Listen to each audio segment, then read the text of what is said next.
ఏమన్నా ఇది టికెట్ ఏది వెళ్ళేది? మీదైతే మీకు ఇచ్చేసా కదా.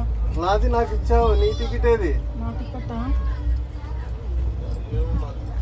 నా టికెట్ తీసుకురాలేదా?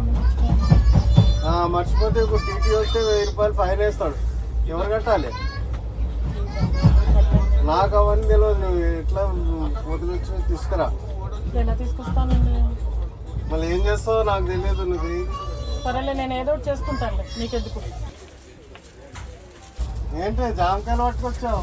మీరు డబ్బులు ఇవ్వని ఉన్నారు కదా, 5 రూపాయలు కొన్న ఈ జామకాయల్ని నా టికెట్ డబ్బులు ఎలా సంపాదించుకోవాలో నాకు తెలిసి జామకాయలు అమ్మి సంపాదించుకుంటా. జామకాయలు అమ్మితే నీ టికెట్ డబ్బులు ఎక్కడ వస్తాయి? మీకెందుకు, నేను అమ్ముతా కదా, నా డబ్బులు ఏమో నేను పడతా, నా టికెట్ డబ్బులు నేను సంపాదించుకుంటా. సరేనా బాబు? జామకాయలు కొనుక్కుంటారమ్మా?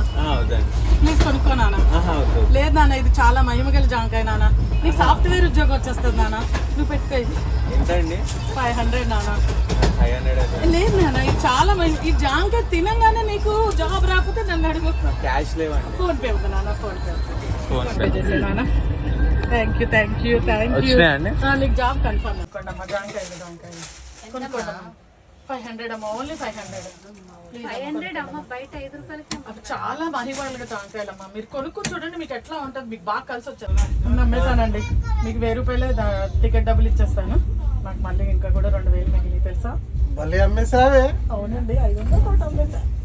ఓహో, అట్లా అనుకుంటే నేను గంప తీసుకొచ్చేవాడిని కదా జామకాయలు. సరే ఒక జామకాయ అబ్బాయి 500 ఇచ్చుకోను. ఇది వ్యాపారం.